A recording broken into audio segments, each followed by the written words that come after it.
Assalamu alaikum wa rahmatullah, j'espère que vous allez bien. Alors aujourd'hui, on va parler de l'oiseau de la foi. L'oiseau de la foi, Ibn al-Qayyim, rahimahullah, a dit, qu'Allah lui fasse miséricorde, il a dit que le cœur du croyant, dans son cheminement vers Allah subhanahu wa ta'ala, est comme un oiseau. Et que la tête de l'oiseau représente l'amour qu'on a pour Allah subhanahu wa ta'ala. Une aile représente la crainte, la peur d'Allah subhanahu wa ta'ala. La deuxième aile représente ar-raja, l'espoir. Donc, Ibn al-Qayyim, rahimahullah, c'est ce qu'il explique. L'oiseau, quand on le prend dans sa globalité, la tête, l'oiseau ne peut pas vivre, exister sans sa tête. Donc, Ibn al-Qayyim il dit que sans amour d'Allah subhanahu wa ta'ala, on ne peut pas avoir une foi. La foi n'existe pas sans l'amour d'Allah subhanahu wa ta'ala. Et donc, lorsqu'on réfléchit à qu'est-ce qui fait qu'un être humain peut aimer quelqu'un, on aime les gens qui nous veulent du bien. On aime les gens qui ont toujours été là pour nous, dans les bons et dans les mauvais moments. On aime les gens qui veulent du bien pour nous et qui sont toujours là à vouloir nous faire évoluer, à vouloir qu'on progresse, à vouloir du bien pour nous. On aime les gens qui nous pardonnent. On aime les gens qui nous donnent des cadeaux. Tout ça, l'être humain, il est attaché à ces genres de personnes. Et wallahu walillahi mathalul a'la, lorsqu'on pense à tout ce qu'Allah subhanahu wa ta'ala fait pour nous, aucun être humain ne peut égaler ce qu'Allah fait pour nous. Et donc, lorsqu'on réfléchit à tout ce qu'Allah fait pour nous, on sait que dans notre cœur, on ne peut aimer personne plus qu'on aime notre Créateur qui a tout fait pour nous. Et donc, à force de réfléchir, à force d'aller vers la connaissance, on pourra agrandir cet amour pour Allah dans notre cœur. Parce que sans amour d'Allah, on ne peut pas avoir la foi. De la même manière, pour connaître quelqu'un, il faut l'aimer. Donc, si on connaît Allah subhanahu wa ta'ala, si on va vers la connaissance de qui il est, de ses 99 noms et attributs, comprendre qu'est-ce que ces attributs veulent dire, comment ça s'applique à notre vie, pourquoi il faut qu'on applique ces noms d'Allah dans notre vie et qu'on y réfléchisse chaque jour. Quand on va aller vers cette connaissance, on va également augmenter l'amour qu'on a pour Allah dans notre cœur. Et donc, c'est à nous d'aller vers la connaissance parce qu'aujourd'hui, tout est disponible. Que ce soit en ligne, dans des vidéos, dans des livres, avec des gens autour de nous qui sont allés étudier et qui sont revenus, on a vraiment accès à la connaissance. Donc, apprenons qui est Allah subhanahu wa ta'ala. Donc, cette année, un des objectifs qu'on peut avoir, c'est vraiment creuser les noms d'Allah subhanahu wa ta'ala, savoir que veut dire ce nom d'Allah, que veut dire ce nom d'Allah. Et également réfléchir à tout ce qu'Allah il fait pour nous au jour le jour, à chaque instant. À force de réfléchir à ça, on sera reconnaissant et on va aimer Allah et rien ni personne ne va prendre la place au centre de notre cœur. Personne ne sera là-bas que Allah subhanahu wa ta'ala. Et donc, ça, c'est l'amour d'Allah subhanahu wa ta'ala qu'on doit arroser. Pour qu'on ait une vie dans notre foi, il faut qu'on ait l'amour d'Allah subhanahu wa ta'ala. Ensuite, après la tête de l'oiseau, il y a l'aile de khawf, la peur, la crainte d'Allah, avoir peur d'Allah subhanahu wa ta'ala. Si quelqu'un te dit, mon frère ou ma sœur, aie peur d'Allah subhanahu wa ta'ala, crains Allah, tu ne dois pas te fâcher. Il y a beaucoup de gens, ils n'aiment pas entendre ça. Ils disent, mais voilà, vous êtes toujours là à nous donner des mauvaises nouvelles. Vous parlez d'enfer, vous êtes toujours là à faire comme Allah, il est toujours là pour nous punir. Pas du tout. Dans le Coran, Allah, il parle à la fois de Jannah et de Jahannam. Il ne nous parle pas seulement du paradis, des ruisseaux, des rivières de miel. Non, Allah, il nous parle également de Jahannam, de l'enfer. Allah, dans sa façon de faire, il veut qu'on réfléchisse à la fois à sa miséricorde, mais également à sa punition. Et donc, cet oiseau-là, il a besoin de l'aile de la crainte, avoir peur d'Allah.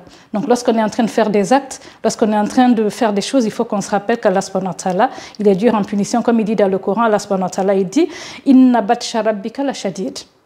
Il dit certainement, la vengeance de ton Seigneur, elle est terrible, elle est énorme.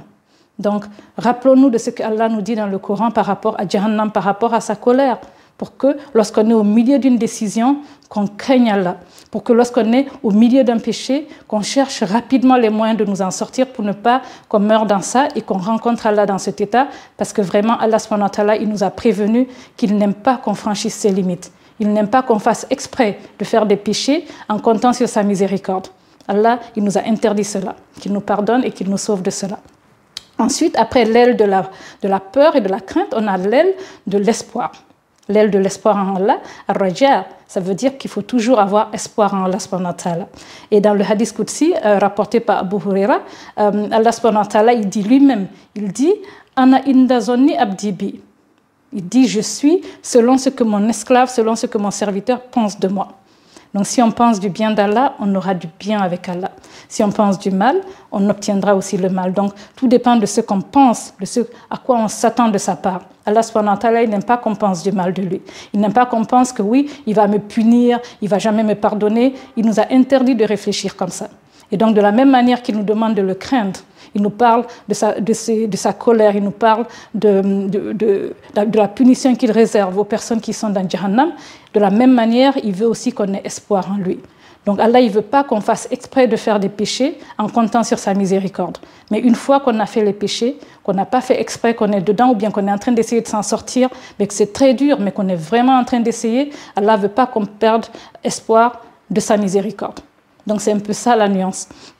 Donc rappelons-nous de cet oiseau en fait. L'amour d'Allah subhanahu wa ta'ala dont on a besoin absolument pour survivre en tant que croyant. On ne peut pas survivre sans aimer Allah. Ensuite, rappelons-nous de craindre Allah, d'avoir peur d'Allah subhanahu wa ta'ala. Surtout nous les jeunes. Quand tu es jeune, il faut beaucoup grandir la peur d'Allah dans ton cœur. Quand tu es jeune et que tu as des désirs, tu as ta capacité à faire du mal, réfléchis et aie peur d'Allah parce que c'est la peur d'Allah qui va t'empêcher de faire le mal. Ce n'est pas l'espoir.